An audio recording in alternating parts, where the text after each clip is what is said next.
So what you just saw, the brief presentation at the beginning, was a video that we tried to put together to highlight what is our mission, our vision, and what we do here at Minimalist, what is our promise. Basically, we tried to put words on what we do because we're not only a tiny house company building tiny homes, we're behind a much bigger thing, which is the tiny house movement. So we don't only sell houses, we're a big part of the tiny house movement. Donc, en gros, le vidéo de présentation que vous avez vu au début, pour ceux qui étaient sur Facebook et sur YouTube, c'est une vidéo qui est l'ADN en fait de l'entreprise. On essaie de mettre de l'avant notre mission, notre vision, nos valeurs, de mettre des mots sur qu'est-ce qu'on fait chez Minimalist, autre que faire des maisons, parce qu'en tant que tel, on n'est pas juste un constructeur de maisons. On se trouve à porter un mouvement qui est un peu plus grand que juste la construction des maisons. Je sais pas si c'est quelque chose que tu voulais rajouter aussi par rapport à ça. Non, mais vas-y, avec l'intro, c'est... D'accord. Fait qu'on va mettre des mots là-dessus grossièrement. Chez Minimalist, en gros, on base aussi nos décisions en fonction de nos valeurs d'entreprise. Ces valeurs-là, c'est les valeurs de transparence, de confiance, des valeurs de rigueur, des valeurs de passion, puis d'engagement. Donc, je vais faire une petite partie en anglais. Regarding our core values as a company, we try to make all of our decisions based on those core values that we identified in the video that you saw at the beginning. Those values are the transparency, trust, thoroughness, passion, and commitment, which is pretty much what highlights what we do here at Minimalist. And also, all of the team is sharing the same core values, and this is what makes our team really united and working towards a common goal. And yes, and we basically take all our decisions based on these values. So yeah, so it's sort of a guideline. Yeah. Yeah. So we're gonna break down the terms that you saw in the video for those who watched it. Our mission is to co-create tiny houses, high-end and durable in North America. So this might seem like at large, but in fact, the co-creation process is involving the client. So right now, we're standardizing some models, not because we want to go a really strict way. It's because after doing 7 years of custom projects, we think we have the knowledge and then all the data to be able to present you some floor plans that will represent different types of needs. So it's not because we don't want to do custom, it's because our goal is to democratize the tiny house industry, and in order to do so, we need to do it at a much larger scale, and that comes with being able to do more houses. Yeah. Okay. Great. Je vais y aller en français. Ben, tu veux y aller en français? Oui, en fait, c'est parce que je voulais ajouter un point sur la co-création, mais tu as parlé de la co-création. En fait, c'est une de nos missions de co-créer nos modèles. En fait, on s'est basé dans le passé sur les modèles sur mesure qu'on a co-créés avec les clients, mais on inclut aussi l'équipe de travail avec nous. Si on a des idées de les gens qui construisent des maisons, sur le design, sur les manières qu'on peut améliorer nos maisons, c'est la manière aussi qu'on peut co-créer chacun des modèles, en fait. C'est le petit... Ouais, c'est un excellent point. Ouais, exact. Co-créer quoi? Co-créer des mini-maisons. Les mini-maisons, on n'a pas besoin nécessairement de les définir. On s'entend que pour nous, la mini-maison ou le downsizing, quelqu'un qui passe d'une grosse maison à une petite maison, c'est un pas dans la bonne direction. Ça s'appelle du downsizing. Nous, on met ça ensemble aussi. On n'essaie pas de catégoriser nécessairement en termes de pieds carrés, parce que réduire son empreinte écologique en tant que tel, c'est du downsizing. Ça fait partie du mouvement des mini-maisons. Donc, I'm going to switch in English for that one. The co-creation process, like Elise said, back in the days, it really involved the client in order to, grasp what is what is that people want actually in a tiny house to make it realistic to live full time. So co-creating tiny houses, we're not going to define a specific square footage for that. Any downsizing for us is part of the tiny house movement. In fact, for us, we're specialized in tiny house on wheels, but we never know where the future is going to lead us in terms of small houses. We build high-end tiny houses, and that doesn't mean luxury. High-end for us means building with durable material, making a house that will be lasting in time. So this is more of a strategic approach than just trying to sell expensive houses. So, of course, quality comes at a price, but that's not what defines us as a company. In French... Tu veux-tu le faire en français? Vas-y, je veux juste que tu dises... Good. En fait, Minimalist, on fait des mini-maisons haut de gamme. On ne vend pas du luxe... en fait, le terme luxueux, ce n'est pas un terme qui s'applique vraiment bien à nos maisons. C'est des maisons qui sont faites avec des matériaux de qualité en vue d'avoir une durabilité, que ce soit de la structure, en passant par l'étanchéité du bâtiment jusqu'à la finition. On a des matériaux qui sont vraiment spécifiques à notre produit. Ces matériaux-là viennent avec un certain prix. Donc, le prix, c'est vraiment la résultante des décisions qu'on prend en fonction d'avoir un produit qui est durable et qui va perdurer dans le temps. Donc, c'est une décision stratégique en tant qu'entreprise. C'est pas de dire, bon, ben, on vend des maisons chères pour vendre des maisons chères. Mais la qualité et la durabilité, ça vient avec un prix. Donc, c'est une décision vraiment d'entreprise. Mm-hmm. Est-ce qu'on embarque sur le prix au pied carré? Parce que vas-y. Souvent, on va comparer, par exemple, le prix de nos maisons au pied carré à une maison standard, mais la différence, c'est ce que Jean-Philippe vient de dire, c'est que la qualité des matériaux qu'on utilise vient à un certain prix. Puis, si, par exemple, les matériaux qu'on utilisait dans nos maisons se reflétaient dans les matériaux d'une maison standard sur fondation, avec la grandeur de cette maison-là, on aurait essentiellement à peu près le même prix au pied carré. Mm-hmm. C'est bon de faire la nuance entre les deux parce que souvent, les gens comparent le prix au pied carré de nos maisons à une maison standard, mais la différence se retrouve essentiellement dans les matériaux qu'on utilise. Mm-hmm. So Elise brought a really good point. She was talking about the price per square footage. This is probably the worst way of trying to price out a tiny house. There's a couple of reasons why. The main reason why is if you take the same materials that we put into our houses and then you apply that to a regular house, then we'll be having a much larger gap between our prices and the price of a regular house on foundation, for example. Also, there is the same amount of appliances in a regular house than you get in a tiny house, and most of the time it's going to be more expensive because of the size of those elements. And then there's also much more windows per square feet. So you end up with as much windows on a 400 square feet house than you get on a 1,000 square feet house. So those big elements are affecting the price, and that's why pretty much we cannot use the square footage to define the price of a tiny house. Or promise. Let's get to the promise. Our promise is to create love at first sight. That might sound catchy a little bit, but actually based on what people are experiencing when they come visit us at the shop, it's always amazing to see like their reaction when they see the house in person and when they get inside the house. This is the reaction that we want to create when people are purchasing a minimalist tiny house. Let's get this in French.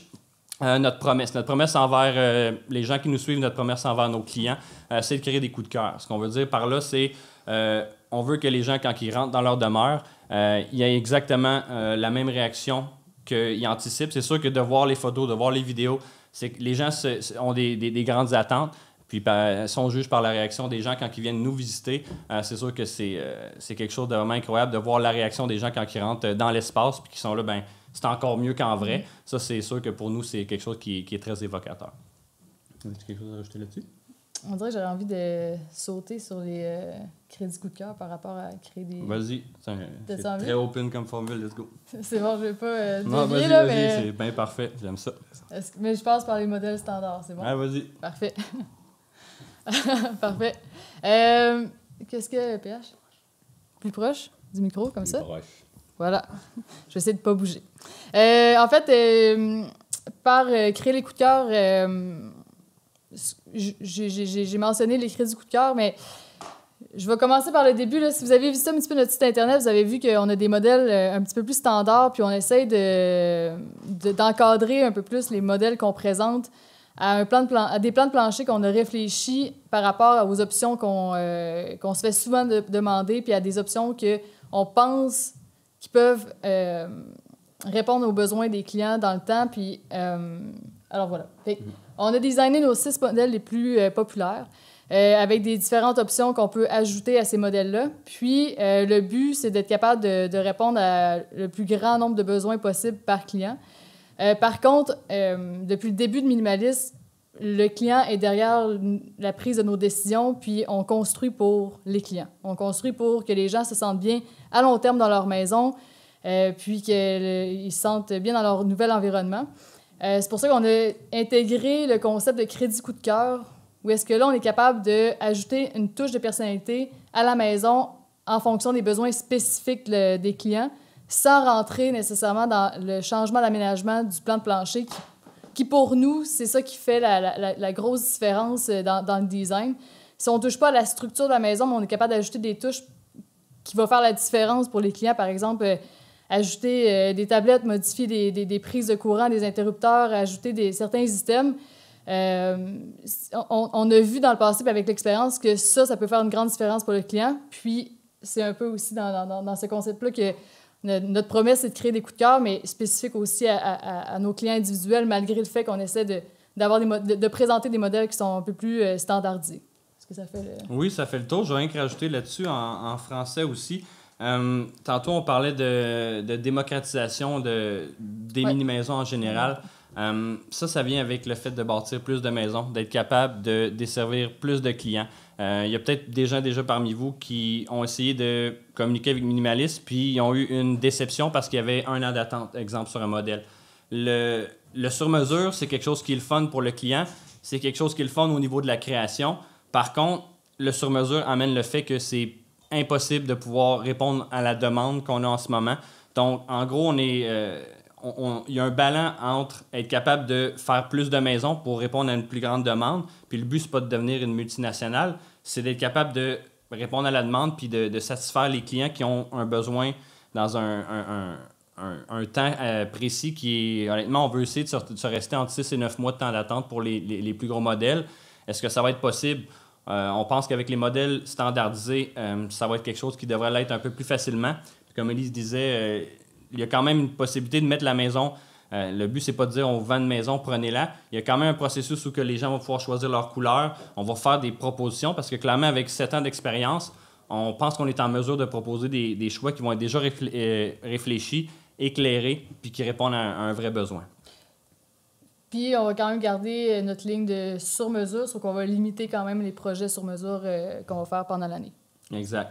I'm going to switch in English for what Elise just said. She made a little turn right regarding the... Our process. Oh yeah, we were talking about creating love at first sight. Yeah. Actually, we were talking about standardizing some of the models. What we did is, instead of having 18 versions of the Magnolia, for example, all those choices were dictated by the client during the design process. And what we decided to do is, all right, we have 18 different Magnolias. What would Minimalist do to make those models, those floor plans, as efficient and versatile as possible? This is why we come up with those floor plans. It's pretty much to guide you and to say, well, considering those needs, this is probably what you would need plus or minus 5%, but this plus or minus 5% can be completed with mini pluses. Mini pluses are an addition that is included in a standard model. It's a budget that allows you to add some shelves or personalize your house further than what we normally do. But of course, this is done within our boundaries. We know what is doable, we know what it's not, but we know that you guys want to make this house look like your house. So you still can have your personalized tiny house, but it doesn't necessarily mean that you need a custom design, because some clients right now told us that they might as well choose one of our existing design, because the process of a custom design, it can be a tough process. Yep. As for the client and for us as well. It's hard to manage, and you're going to be even more implicated in this project than if you would probably do it yourself, because you need a lot of back and forth, and ultimately we don't pretend that we know everything, but we kind of have a good knowledge on what is a tiny house that is meant for full-time living. Our vision, democratizing tiny houses in North America. This is our market. We sell both in the United States and Canada. We want to spread out the way we build our houses throughout all North America because we think there's a need for that. There's a need for sustainable, durable houses on the market, and we think Minimalist got the recipe to get some of the most durable houses on the market. So democratizing is a big commitment that we do for you guys, but we'll do our best to honor that. In French, notre vision, démocratiser les mini-maisons partout en Amérique du Nord. Ça sonne large comme but, mais dans les faits, notre but, c'est d'offrir une alternative durable, éco-énergétique, dans un marché où ce qu'on pense qu'il y a de la place pour un produit plus durable, plus réfléchi. Bref, ce qu'on veut, c'est que Minimalist puisse rayonner là, à grandeur de l'Amérique du Nord. Donc, faire rayonner non seulement les produits, mais l'expertise québécoise qui est extrêmement reconnue là, en Amérique du Nord. Ça résume très bien. All right. Do we have a couple of questions already? Let's get to the questions. I think we might have a couple already. On va prendre des questions. Les questions, que ce soit en anglais ou en français, on va la traduire vice-versa. Donc, tout le monde va pouvoir profiter des réponses. OK, GP. La régie. What are the pros and cons of living off-grid? Oh, good one. You want to start in French? Oui. The question is, what are the pros and cons of off-grid living? Donc, on va faire une réponse en français et une réponse en anglais. La question était, quels sont les pour et contre de la vie off-grid? Les pour et contre de la vie off-grid. Les pour, c'est intéressant de savoir qu'on est... Ben, en fait, on va commencer par définir c'est quoi living off-grid. Ah, c'est bon, Vivre... hors réseau. Hors réseau, merci. Pour certaines personnes, hors réseau, c'est juste de ne pas être connecté à Hydro-Québec ou à un réseau d'électricité. Puis pour d'autres personnes, ça va être de pas avoir être connecté... non, de ne pas être connecté au réseau septique de la ville ni au réseau d'eau de la ville. Donc, être complètement autonome en termes d'eau, en termes de gestion des eaux grises, puis en termes d'énergie. Est-ce que c'est utopique, la vie off-grid à 100%? La vie off-grid à 100%, c'est quand même utopique. De la manière... En fait, on ne peut pas faire apparaître ni disparaître de l'eau. Fait qu'à une certaine manière, il va falloir que la personne ait accès à de l'eau. Puis, ce qu'on s'est rendu compte dans les derniers clients qu'on a eus qui voulaient être complètement off-grid, souvent, ceux qui avaient en tête de récupérer l'eau de pluie avec le toit de leur maison, étant donné le petit pied carré de la maison, il n'y avait pas suffisamment d'eau de pluie qui était capable d'être récupérée pour l'usage qu'on pouvait faire, pour l'usage qu'ils avaient besoin en fait, pour leur maison.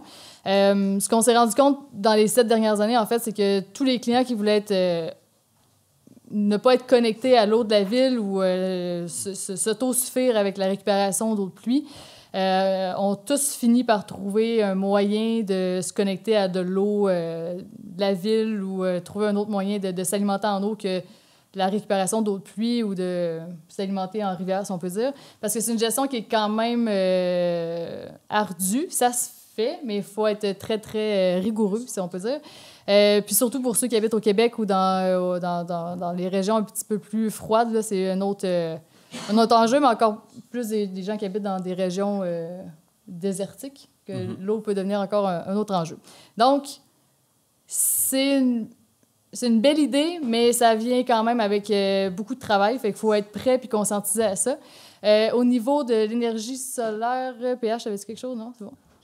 OK. Au niveau de l'énergie, de l'électricité, le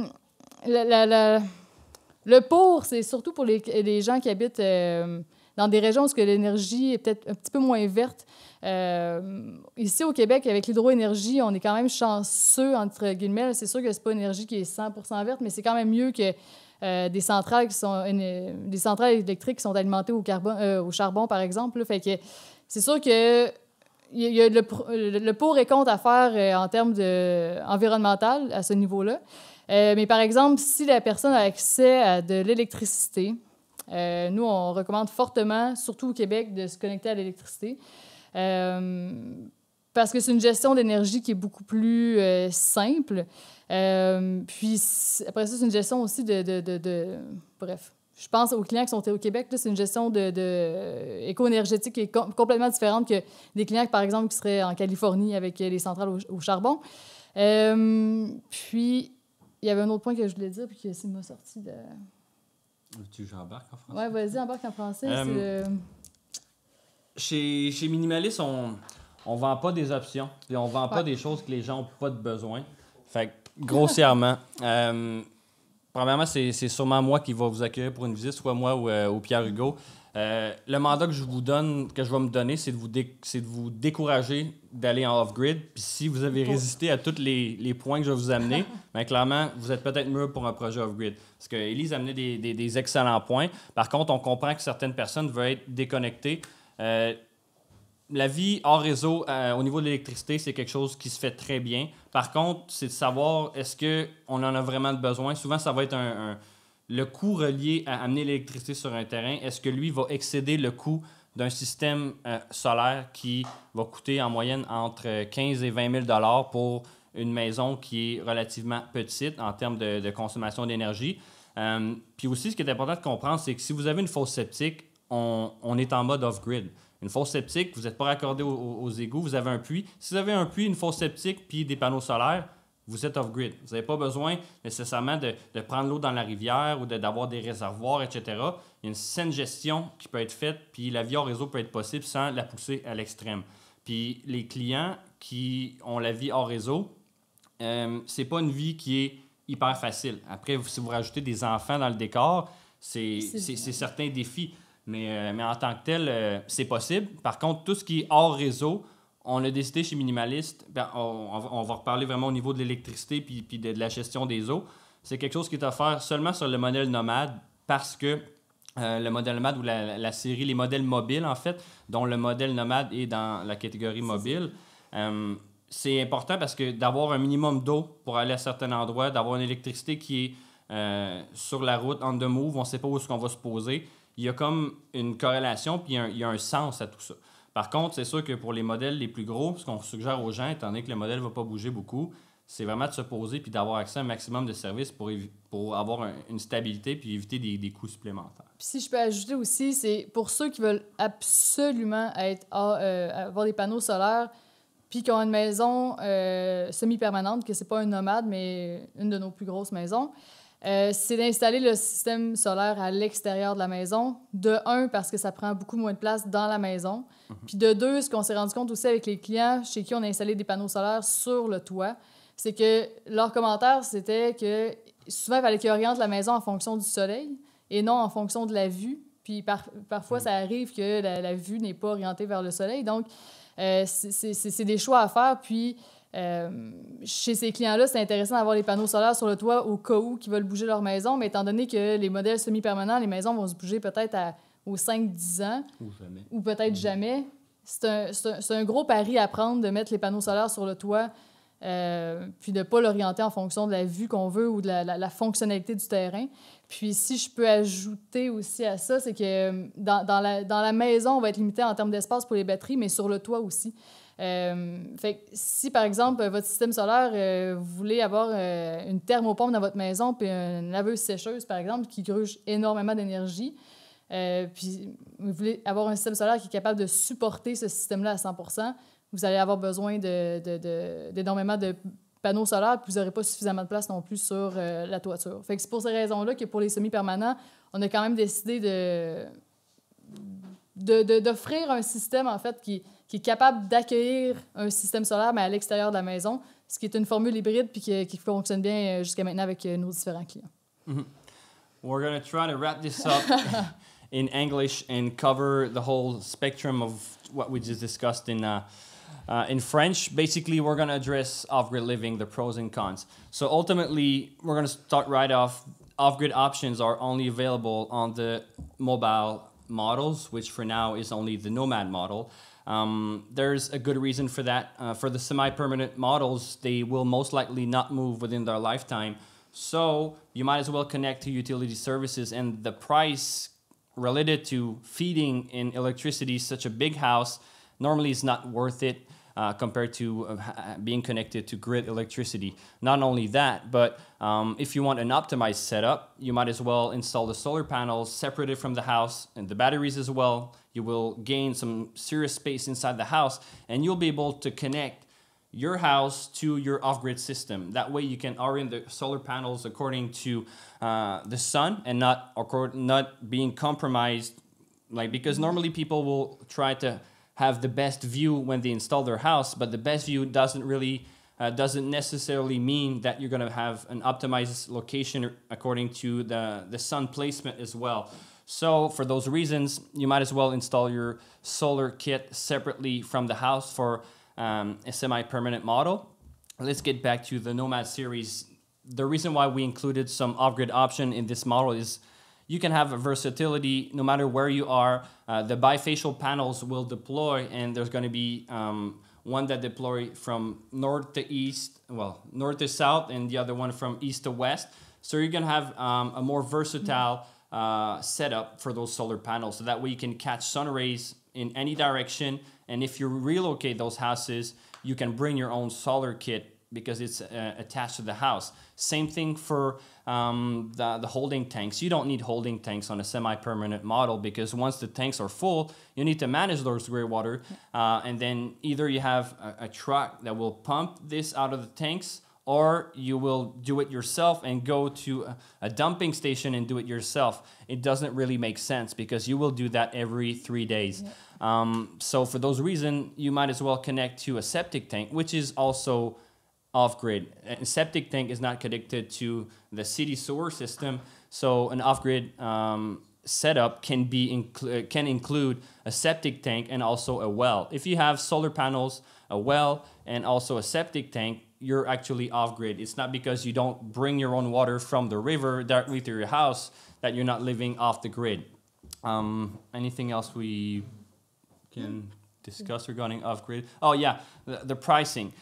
Just for the electricity, if you want to compare if it's worth it investing in a solar panel system, which we encourage you to do if you think there's a need for that. But our goal for us is to discourage you to do choices that will not be smart in terms of investment. But if there's a need for that, we'll gladly include some solar panels on your Nomad. But if you don't need it, you have 15 to 20,000 US dollars, Canadian dollars that you get. They can invest in anything else regarding your project. So if you have access to a 30 amp electrical panel, you might as well connect, then try to have an off-grid kit. Because of course, the battery package that we include is a lithium package. It's there's a 10-year warranty on that, a lifespan of around 15 to 20 years. Those are good batteries, but in 20 years, you'll need to change those. So you need to invest a couple of $1,000s. What you won't need to invest if you have grid electricity, you won't need to add $1,000 every 10 to 15 years. Yeah, and you need to be ready to understand your system and maintenance. It's a whole new system, so you need to understand it. You cannot just like a solder and then you get electricity by magic and then. Yeah, that is true. Because some people will. We want people to make a smart choice because you should never go off grid just to say that you're off grid. Yep. And then normally we're able to, to advise if you have a real need for off grid system. That pretty sums up. But I mean, we might do another exercise where we go deeper into the off grid system. But for now, I think that the pro and con is pretty much addressed. So let's get to another question. PH, please. Yes. So can you deliver in California or even in Hawaii? Actually, that's a good question. La question était, est-ce qu'on peut livrer en Californie ou même à Hawaii? The question is, can we deliver to Hawaii or even California? The answer is yes. And it's a general answer. It's just yes. But at what price? There's a price related to such a delivery.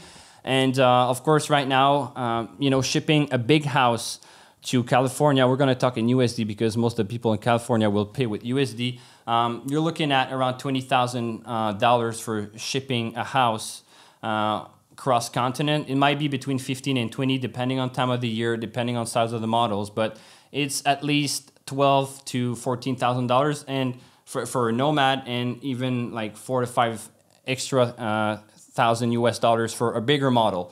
That being said, some people thought it was worth it. We recently shipped a few houses in Washington State and California, so people think there's an added value in buying a minimalist house in Quebec, Canada, and have it shipped over 3,000 to 4,000 miles cross-continent. And it's not only because of the currency, because you see the amount of pricing I was talking about, that really over exceeds the currency exchange. So there's some benefits in buying a minimalist house, and our houses will probably be even better in California than how the houses are being built over there. So the way we build our houses is good for whatever climate they're gonna evolve in. Hawaii is possible.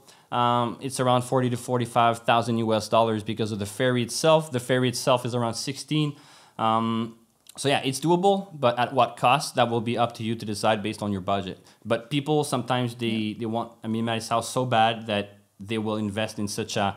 And for us, it's a proof of trust in our products, trust in our company, and we take great pride in shipping houses all across North America. Je vais essayer de regarder un peu plus dans ce cas. Je vais l'adresser quand même en français rapidement quand même. Les gens veulent savoir, est-ce que c'est possible d'envoyer une maison en Californie, si c'est possible d'envoyer une maison en Hawaï?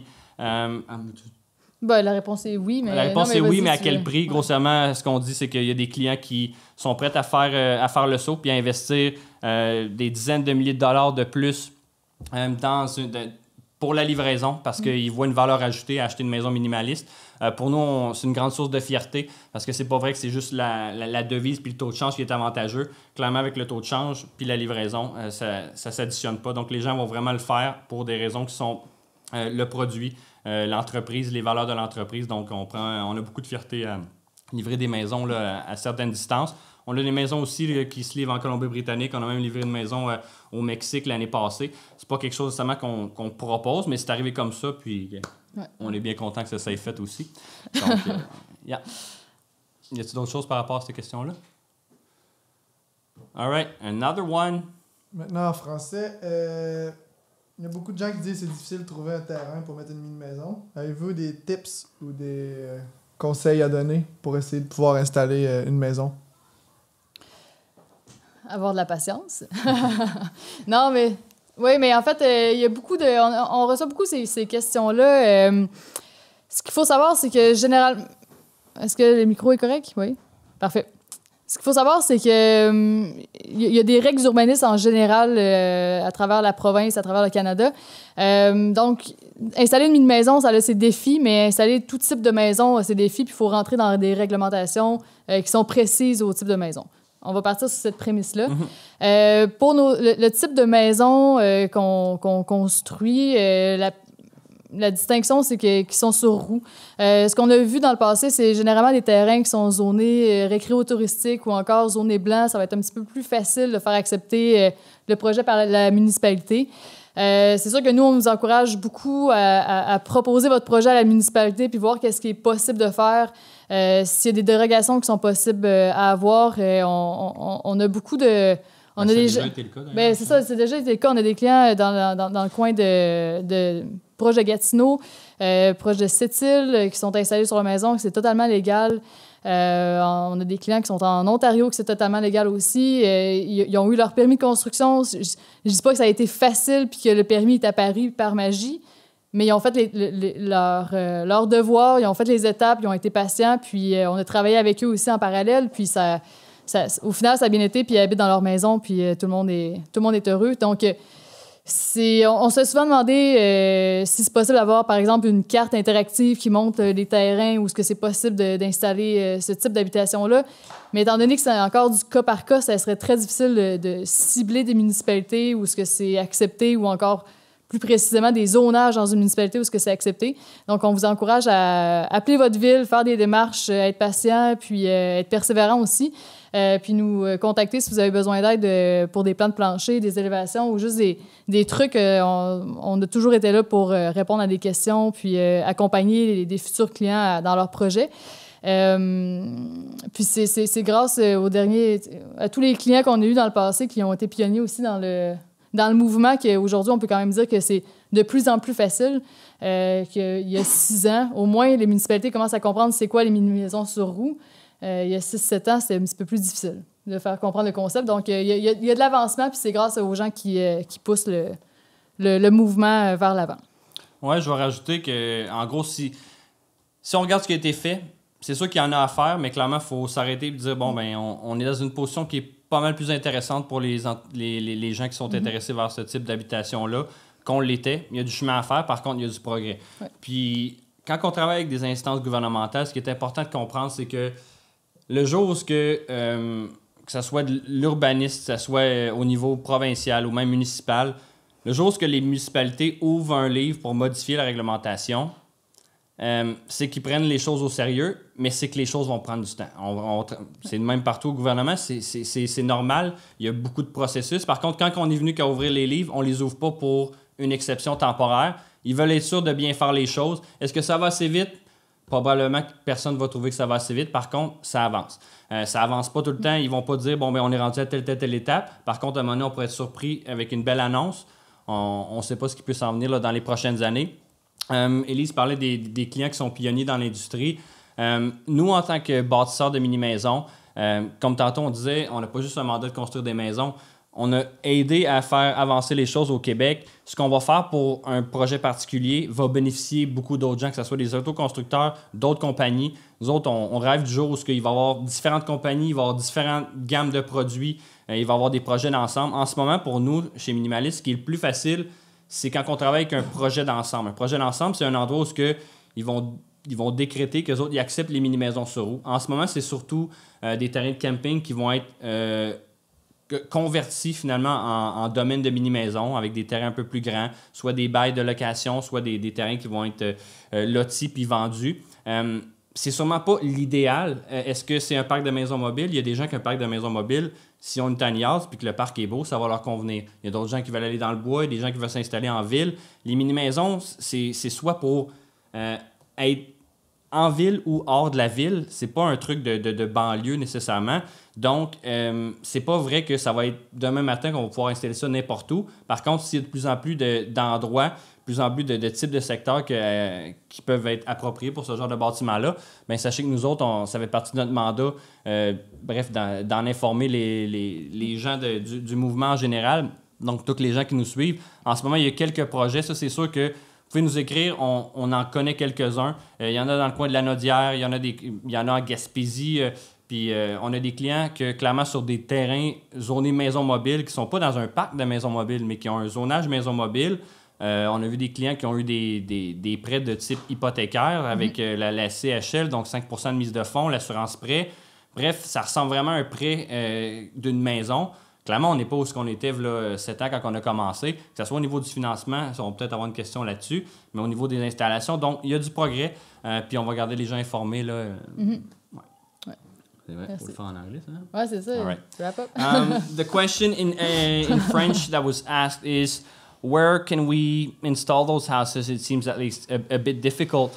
So, of course, the answer is going to be quite generic because we have people from United States and people from Canada probably in the audience. Roughly, we are in a better position for tiny house enthusiasts right now than we were 7 years ago. In 7 years, it's a short time compared to what it takes to change the bylaws in municipalities, whether it's at a state level, a provincial level. So there's been some progress. Let's just take that as an evolution of the movement. So when the cities will open their books, they don't do that for temporary stuff. They do that because they want something that will make sense and something that is well constructed, so they don't end up with a problem afterwards. Because they've been there in the past, opening the books, opening like a free market, and then it's not manageable. So after that, it's hard to take a step back on something that you because people are gonna be mad at this. So they want to do that progressively, and we think it's a smart way. Of course, it doesn't go as fast as we want, as fast as people want, but there's been some progress. So for example, we have people that will install their tiny houses in RV parks, campgrounds, mobile home parks. Those are not always the places that people will be able to or will want to install their tiny houses, but there are still options. And then if you take a project that is case by case, you present that to your city planner. We have proof that if you build a case, you have something that is well structured, and you present that to your municipality, chances are you can be surprised on how flexible they can be if you are well prepared for a project like this. But just asking them about a tiny house on wheels, can I install that over there or something like that, you might as well take a different approach. And we have some documents that we can share. Of course, we cannot guarantee you're going to have your project accepted, but chances are that if you're better prepared, the higher your chances are to get your project approved. And right now, what we see in the United States and also in Ontario and in British Columbia, people are buying RV parks. And they will convert that into tiny house communities. What they will do is either separate the land and put a tiny house on a leased land, or you can even purchase a lot on the land. And those sites, I don't know if you're familiar with campgrounds, but most of the time it's next to a lake, next to a river. So those are gorgeous sites. And campgrounds normally are 3 seasons or 2 seasons. If you extend that season to 4 seasons, you can have a really cool project, and you can, be surrounded by people who have the same values, and you can create a nice community. But if you want to go on your own in the woods, this is also possible, but you need to take the good steps. And then we have stuff on our website to help you regarding that. And then as soon as we have some more relevant information, of course, we're going to be sharing that, because like we said in the beginning, our mission is not only to sell houses, is to be able to help the movement move forward. So of course, we're going to share what we can do. And seeing the progress in the last 7 years, I can't wait to see where the movement will be in the next 7 years. Yeah, that's true. I'm very positive about it. So, yeah. Yes, PH. Yes, a quick question for you, Elise, in French. Monsieur Melançon demande, embauchez-vous? I'm glad you asked a question in English. Oui, en fait, on embauche. On est toujours à la recherche des nouveaux talents qui peuvent venir joindre notre équipe, faire partie de l'équipe, faire une différence avec nous. Présentement, on cherche un plombier spécifiquement, puis on cherche aussi charpentier pour joindre l'équipe. On est en constante croissance, donc on est toujours heureux de voir des nouveaux gens, des nouvelles personnes postuler pour les postes. J'aimerais quand même rajouter là-dessus, parlant d'employés, d'emploi. Minimaliste s'est rendu une grande famille. Quand on était au début, on était 3-4 personnes. Là, on est rendu 25 dans l'équipe au total, grossièrement? 24. 24. Ouais, évidemment. Parfait. Donc, si on a un plombier qui postule, au moins, vous allez pouvoir donner raison à JP. Là, on va être 25 dans l'équipe. C'est ça que ça prend, là. Fait que, grossièrement, l'équipe a beaucoup grandi. Puis, tantôt, on parlait des valeurs. Ben, on est en train de monter une équipe qui est fantastique, puis une équipe qui est dynamique. Honnêtement, ça, c'est vraiment le propriétaire d'entreprise qui parle, mais jamais j'aurais pu penser que c'était autant valorisant d'avoir des gens qui travaillaient puis qui étaient passionnés pour un travail comme on l'a en ce moment. Puis, honnêtement, c'est quelque chose d'incroyable. Puis si je peux ajouter à ça encore, tantôt on parlait des valeurs, mais quand on dit qu'on prend les décisions en fonction des valeurs, c'est aussi les gens qu'on engage en fonction de nos valeurs. Fait que ça fait en sorte qu'on a des gens de différents talents, mais on a tous des valeurs qui sont communes, puis on a un but commun, fait que ça fait quelque chose de homogène aussi. Très homogène, mais c'est super beau à voir aller aussi. Fait qu'on salue aussi les gens de l'équipe, s'il y en a qui regardent aussi. Donc, merci de faire partie de la famille. Yes. We had a questions regarding are we hiring right now, and the answer was yes. We're looking for a plumber and carpenter, but we stepped on another topic, which is the minimalist team. At first, we were like 4 people, including Elise, and then the carpenter team. Right now, we're 24 people, soon to be 25 with a new plumber. You can apply on the website. So we're really proud to see all these employees. Well, I really hate the term employee, but people in the team working towards a common goal and, being passionate about what they're doing. That's really heartwarming. And it's something that personally I didn't think I would be so proud of seeing like that. So it's fantastic to have that. Yeah. Yes, PH. Another question. Will you create a version of your house for a slab foundation? That's a great question. You want to answer? Yeah, well, en français, la question c'est est-ce qu'on pourrait faire nos mini-maisons sur fondation? The question in English was, can we create our houses on foundation? Nope. No, that's not an answer. But we cannot build our houses technically as they are on a foundation. There's different technical reasons for that. We are building on a dropped axle, which make our houses possible to carry on the road with staying under the 14-ish feet high regulation on the road. If you take that off the trailer, you put it on a flatbed, we exceed that height. So lofts would not be possible if you want a house on foundation, self-contained, shipped to your place.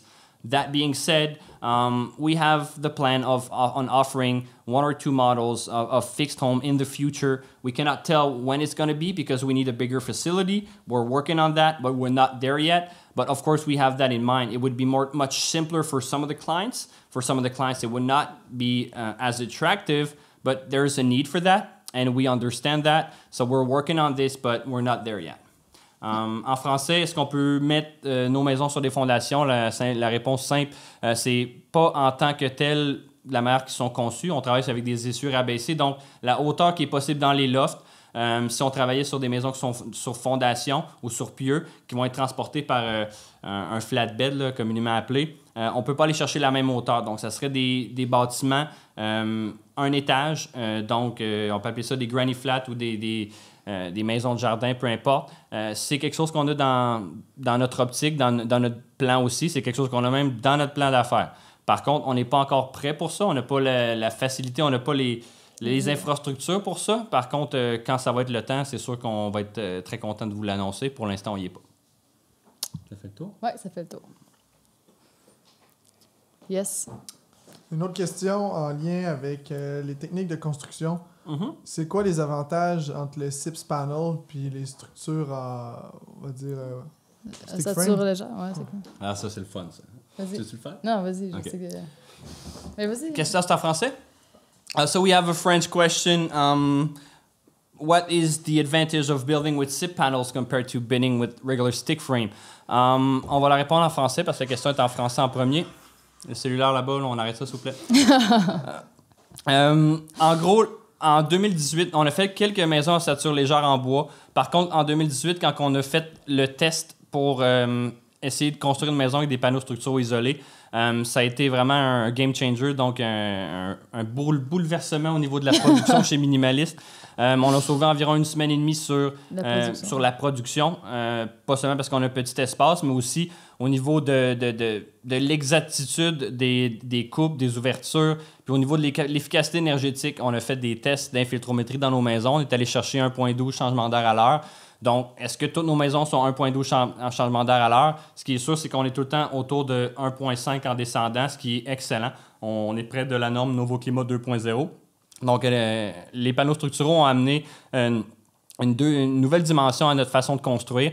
Puis, on évite tous les ponts thermiques. Donc, les ponts thermiques, pour ceux qui ne sont pas connaissants dans le domaine, c'est un contact de matériel solide de l'extérieur vers l'intérieur que lui peut amener du froid, puis aussi éventuellement va créer de la condensation au niveau des murs. Les panneaux structuraux isolés, on n'a pas besoin de faire respirer le mur. C'est un panneau à cellules fermées.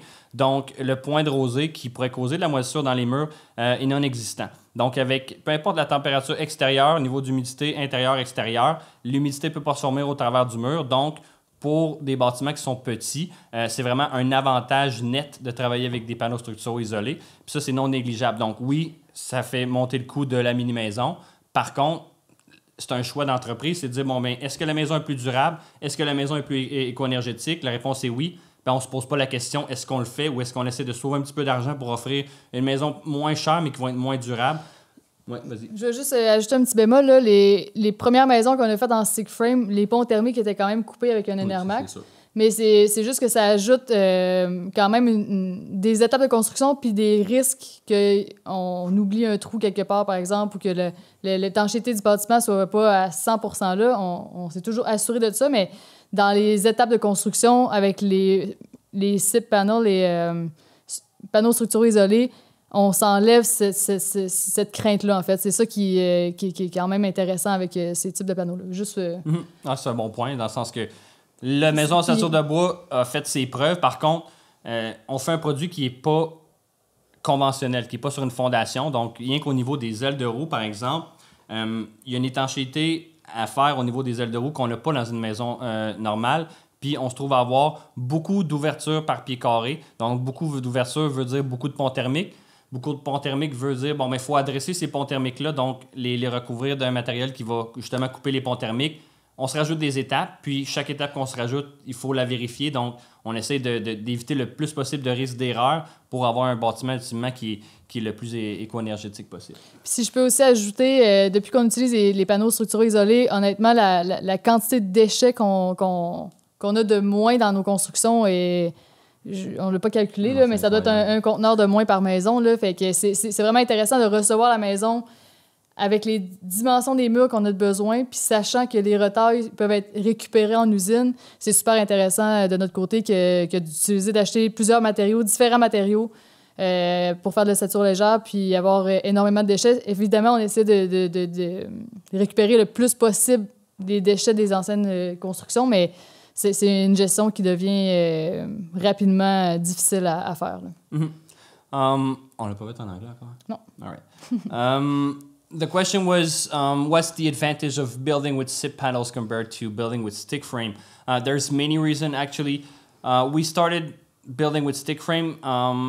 Those houses were really strong, really well constructed, but we added a lot of steps that we now avoid with SIP panels. We did the switch in 2018, and there's been, it was a game changer. We saved a week and a half per project, and we have a more energy efficient and a more steady product, because all the walls, all the openings are made with a CNC machine, so you reduce the risk of error, and also you save on cost and time. So that is also another way of helping democratize the tiny house movement, offering more houses.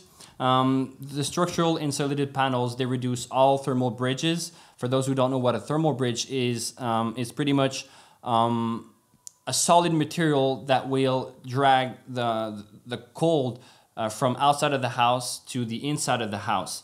And then because there's more opening per square foot in a tiny house, there's a lot of potential thermal bridges. So with stick frame, you need to have even more quality control, and you have to be more cautious about those. With SIP panels, you avoid, I would say, 90% of the thermal bridges, because the corners are made of solid materials, and the window surroundings are made with solid materials. But the weakness of a tiny house is definitely the wheel wells, and you don't have solid material around the wheel wells. This is probably the place where you have the most risk of mold in a tiny house. And then we're not here to diss other companies, but you need to check that when you're looking for tiny houses. How do they address the wheel wells? Because you should never see a door installed directly on the wheel well, because it's a contact from solid material, which is steel, which is even worse, directly entering your house. So for us, this is why you will never see a minimalist house with a door sitting on top of the wheel wells, because it's not a proper way to build a tiny house in a way if you want to avoid thermal bridges and condensation. Also, SIP panels, they will avoid any risk of condensation within the wall, because it's a closed cell foam, which means that no matter what the temperature outside is and the humidity level, then condensation cannot happen within the wall. So that way you reduce the risk of mold as much as possible. And of course, we include some heat recovery air exchanger in all of our houses. This is also something that should never be optional in a house. That comes standard with a minimalist house. Why? Because the house needs it. If you have that as an option, it's like selling a car with no engine. I mean, you have something, but it's missing something to work properly. Yeah. Of course, it's a big example, but it's a fact. Yeah. Yeah. Yes, Pierre. Another question, please. Bring it on. Well, people are asking if we can make any appointment to visit the tiny house, and what's the backlog for order. For order? La question est, est-ce que on peut faire des visites de nos maisons? Puis aussi, c'est quoi le délai d'attente pour les maisons en ce moment? Ouais. Je peux répondre en français. Mhm. Pour les visites, on apprécie que les gens peuvent prendre rendez-vous avant de venir à nos installations. C'est surtout une question de sécurité. Dans le jour, on travaille de 6h30 à 4h45 avec des gens qui bougent avec des matériaux. Il y a des débris par terre. On a souvent des gens qui sont curieux qui viennent nous rencontrer.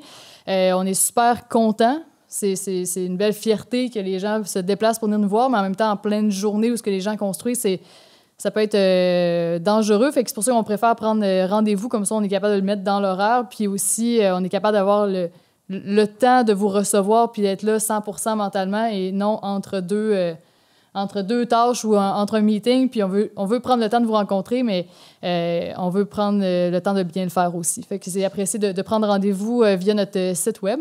Puis c'est sûr qu'on apprécie aussi les rendez-vous quand vous êtes avancé dans votre projet ou dans les réflexions, où est-ce qu'on peut vous aider à vous amener un petit peu plus loin. Puis pour des visites de curiosité, bien, c'est sûr qu'on essaie de participer à le plus possible d'événements comme Expo Habitat qu'on a déjà participé dans le passé, ou on a déjà aussi organisé des portes ouvertes pour permettre aux gens de venir visiter les maisons. Donc, on essaie de vous guider dans votre projet avant de faire une visite un petit peu plus sérieuse. Puis pour les ventes, on est en train de booker 2023. Donc, si vous avez des projets prochainement ou si vous êtes intéressé, vous pouvez nous écrire via notre site Internet. Puis, c'est Jean-Philippe qui va vous répondre. Coucou. Je vais faire du pouce sur ce qu'Élise a dit. Là, on a deux types de produits. On a la catégorie mobile, la catégorie semi-permanent. Les deux se gèrent un petit peu différemment, tant au niveau des délais de construction que des choix qui sont possibles aussi dans la maison. Ce qui est important de comprendre, la série Nomade, en ce moment, on parle de 45 modèles disponibles en 2022. Il y a encore de la disponibilité pour septembre, octobre, novembre, décembre, etc. Ça se book rapidement. Clairement, l'important, c'est de prendre contact le plus rapidement possible pour être au fait de c'est quoi le modèle, c'est quoi les options disponibles, puis de réserver votre place sur le calendrier. Pour les modèles semi-permanents, l'idéal, c'est de contacter environ 1 an d'avance pour bien planifier son projet, être sûr qu'on est prêt. Je vais faire du pouce avec le guide d'achat par rapport à ça. Bonne idée, ouais. On a créé un guide d'achat sur notre site web. Le but de ça, c'était vraiment de dire, bon, mais qu'est-ce que ça prend pour commencer mon projet? J'en suis où dans mon projet? Puis peu importe vous êtes où dans votre projet, bien, le guide d'achat, c'est une manière de structurer vos pensées puis d'aller de l'avant avec ça. Est-ce qu'on fait le feed du guide d'achat? Ah, bonne idée. Oui, d'accord. Tu me diras, mec, que ça on. C'est good. Donc, le guide d'achat, ça se veut être un outil, en fait, qu'on a créé pour les gens en général, pour voir, bon, c'est quoi les étapes d'un projet de mini-maison, qu'est-ce qu'il faut que je check en premier, etc. Puis, la visite, on comprend très bien que c'est un élément important de venir voir les produits en personne. Par contre, c'est arrivé souvent, les gens viennent voir le produit, clairement, ils ne sont pas prêts, le terrain, ça ne marche pas, etc. On est fiers de montrer nos produits. Par contre, on reste quand même une relativement petite équipe en ce moment. Puis, si vous avez un projet qui est tangible, concret, ou clairement, s'il manque quand même des étapes, mais que vous avez un projet concret, ça va nous faire plaisir de vous accueillir. L'important, c'est de prendre rendez-vous. Puis quand, que ce soit moi ou PH, vous en avez quand même pour votre argent. Ça ne coûte rien de visite. Par contre, je suis quelqu'un qui aime beaucoup jaser. Puis je jase pas pour jaser. Et je vous donne beaucoup d'informations. J'aime surtout être capable de vous montrer une maison à différentes étapes de construction.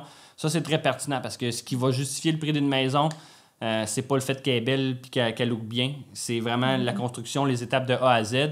Puis même si vous n'aimez pas ça puis vous en foutez un peu, je vais vous la montrer, la membrane qu'on utilise pour étancher nos murs, nos fenêtres. Il y a vraiment une importance qui est apportée à chaque étape de la construction. Puis ça, il faut que ça soit mis de l'avant parce que c'est ça qui justifie un petit peu le produit que vous allez acheter. Donc, le guide d'achat est là pour ça. Puis de comprendre aussi le produit que vous achetez, c'est super important de... Oui, exactement. Parce que nous, on ne vend pas pour vendre. Fait que clairement, on va vous challenger sur vos choix. Est-ce que vous êtes prêts? Est-ce que c'est vraiment une mini-maison qui est appropriée pour vous? Parce que le coup de foudre du début, souvent, c'est « Ah, ben, je suis en amour avec cette maison-là. » Finalement, on se rend compte que les gens sont en amour parce qu'ils l'ont trouvée belle, ils l'ont trouvée spacieuse. Quand on vient qu'à réfléchir le plan de plancher, ça répond clairement pas à leurs besoins. Donc, c'est important de descendre de son nuage, mettre les choses en perspective, puis avoir une deuxième approche avec son projet de mini-maison. Souvent, on a une approche qui est plus réaliste, puis on est pas mal plus proche de la vérité que quand on idéalisait ça comme un mode de vie, un peu comme le off-grid. On idéalise le off-grid, après, de manière rationnelle, ça se peut que ça ne soit pas la meilleure solution. Ouais. Good. In English, please. OK. C'est quoi la question, là? Si on peut venir visiter l'usine, Yeah. puis c'est quoi notre backlog pour... Okay, the question was, can you guys visit our facility? And what is the turnaround time for a minimalist tiny house right now? So we're going to start with the visit. It's always possible to come visit us, but please don't just show in the middle of the day. If you know that you're going to swing by your shop, just please let us know by email. We're going to try to arrange the schedule accordingly. It's our pleasure to welcome you if you're at a stage where you have something concrete to work with. If you don't have the land confirmed, it's not that big of a deal. We just need to know that you did your homework, and then you might as well have a look at our buyer's guide that we just put on our website, because there's tons of information how to break down your project in different steps and how to make it realistic and structured. And if you have that in mind when you come see us and you're just only curious because you saw that on TV, which is also all right, but for those people, we will try to have host some events and to participate into some home shows. This is probably the best way to have a better sense of feeling of what is a minimalist tiny house. But if you have something concrete in mind, just make sure you write to us on our website, and then we're trying to manage to fit that into our schedule. And then you will have something to work with, because we take the time to show you a house with the bare bones, show you a house in construction, and a finished product, because we normally have houses at different levels of completion when you visit us at the shop, and we want you to know what you're paying for. So all the small elements that we include that makes our houses different than the rest of the market, we want you to know what those are, and we'll explain to you, no matter how what is your knowledge about construction terms. We're going to take the time to show you the importance of investing in something durable and choosing the best materials. Regarding, what was the other topic? Turnaround time. So we have two different product categories, the semi-permanent and the mobile products. The mobile products, we have a shorter turnaround time of around 2 to 4 months, depending on if we book 4 this week, then a month is booked. So it could change, but normally it's within 2 to 4 months. Right now, we have 45 Nomad models available this year. Of course, you can choose options in those, but there is still room for a project delivered in September. And after that, we still have room for the rest of the year. But for semi-permanent models, we tell people to come to us and start your project, start thinking about it at least a year in advance. The backlog for now is around 9 months, and it can change quite fast. So this is a rough idea of how long in advance you should plan your tiny house project. Of course, there is always a possibility of cancellation. So we have some people that are flexible, and if you are flexible, we need to know, because sometimes there might be an opening. But if you are really firm about a specific date, then some other clients might be flexible, so we can work the construction schedule according to your how flexible you are in your project, and also the time of the year. Normally in winter, like I would say December to March, it's probably not the best time to install a house in northern climate, but definitely a good time for southern states, so Texas, North Carolina, all the West Coast. Those warmer climate will allow an installation in winter, but here we try to manage the schedule. But ultimately, the fact is everybody wants their house delivered in May or June, but we cannot do that. So you need to be flexible on your time frame, because if not, there's not much we can do. We cannot build all our houses and deliver them all at once. So this is a reality that we need to deal with. Yep. Another question. Yeah, this one is kind of fun. I don't know if the lead is working for a municipality, but she's asking, why should we accept tiny house on our land? I have a question for her. Why not?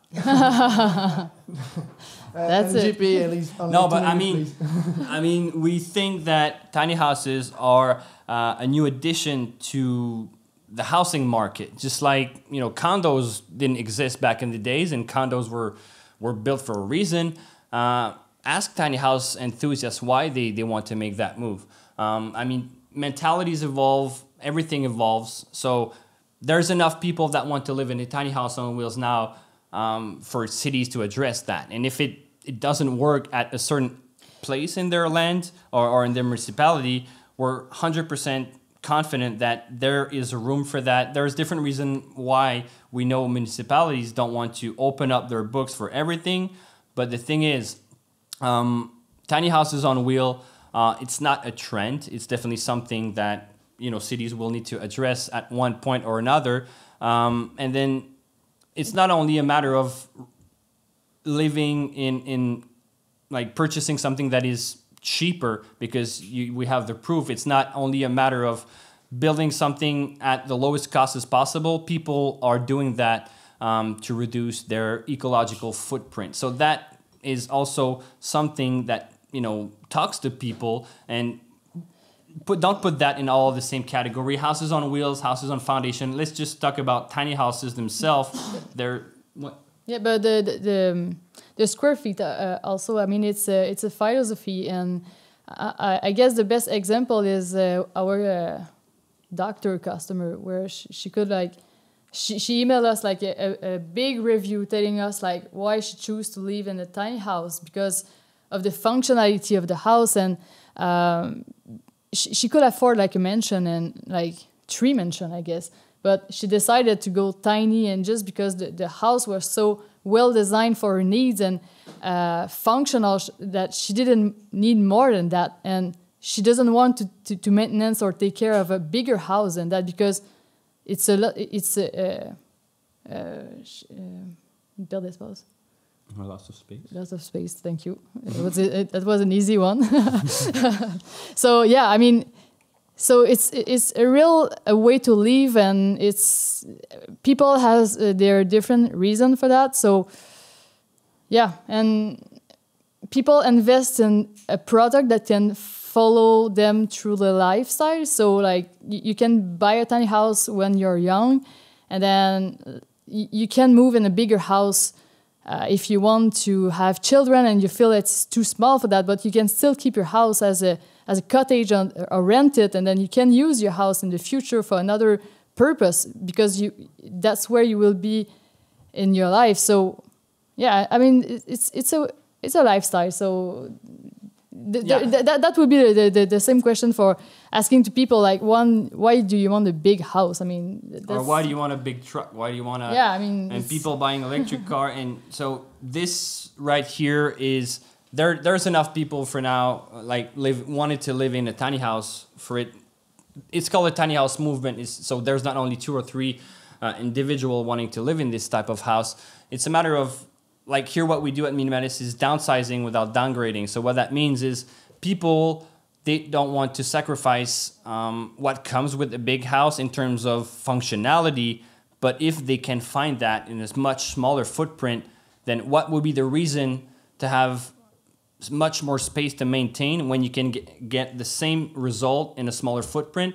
And when you're aging, it makes even more sense when you're aging because you have less stuff to maintain, so you can focus on what you want in life and not, you know, you will be able to live in your house and not live for your house, which is ultimately what tiny houses are all about. But yeah, and we don't pretend that tiny houses are for everyone.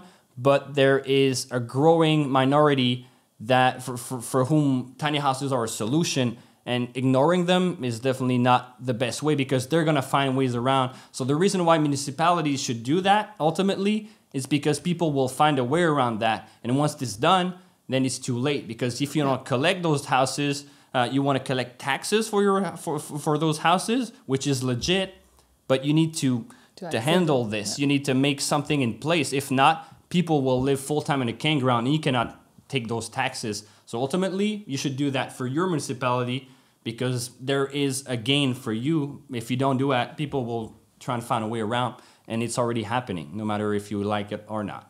Yeah. Let's go in French. Oui.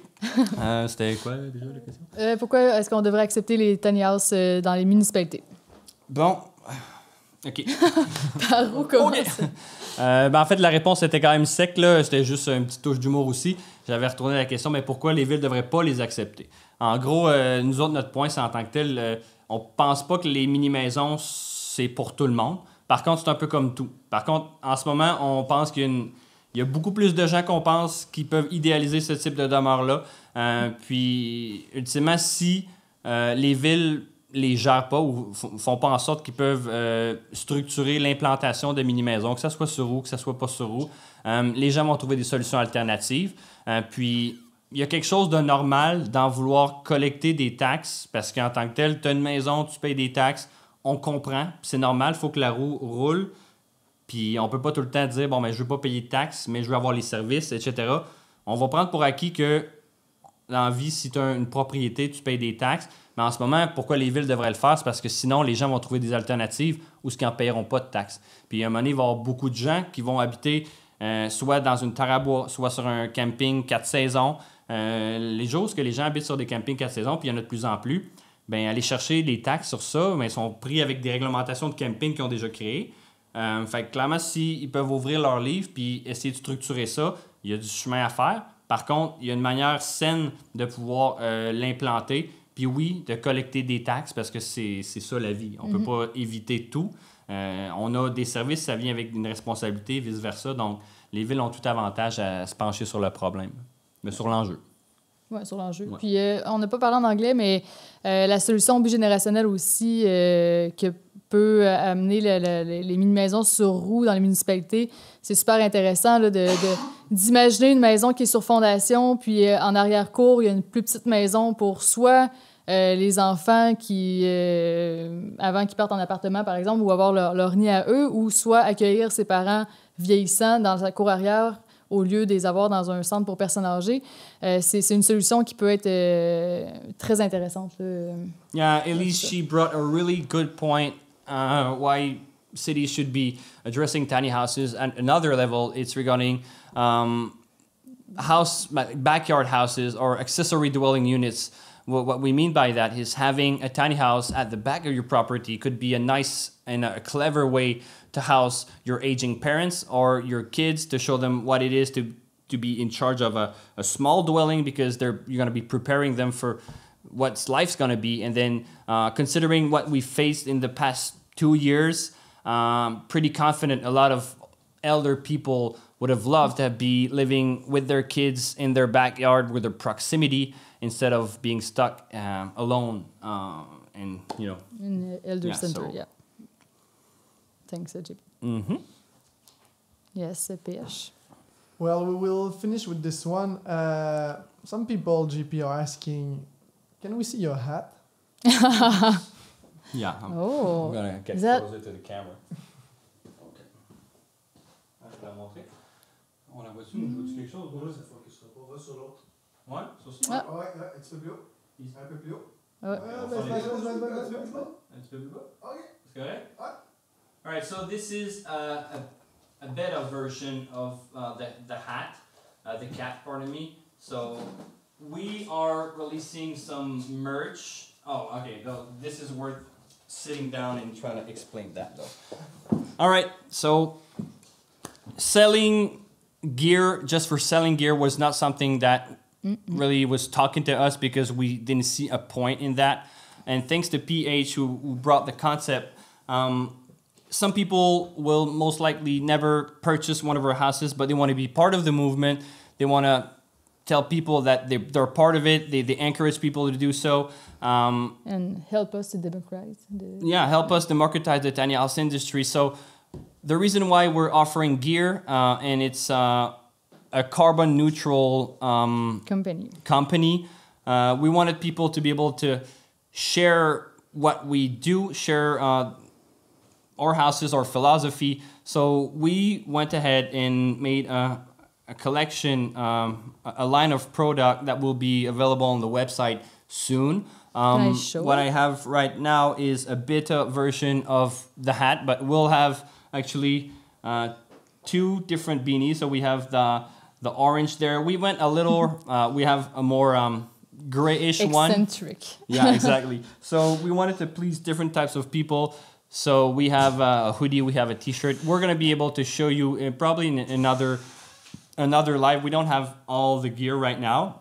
But yeah, so the reason why we came up with this is because people were asking for it, and they didn't want to have a simple piece of cloth. They wanted to share our company philosophy. So we listened and we came up with something that is a little bit more flashy, because Minimalist was mostly black and white since 2018. And we have a really clean line. We don't want to be too eccentric. This is why we have some, and it's reflected also in our designs, right? So we went ahead and trying to have a more, not flashy, but we are not black and white people. We're not neutral people. We have people in the team that are really expressive. So we wanted to bring a little more color and color touch into our product line. So you'll be able to see that on the website probably in the following weeks. Let's not expect that things don't take time to do.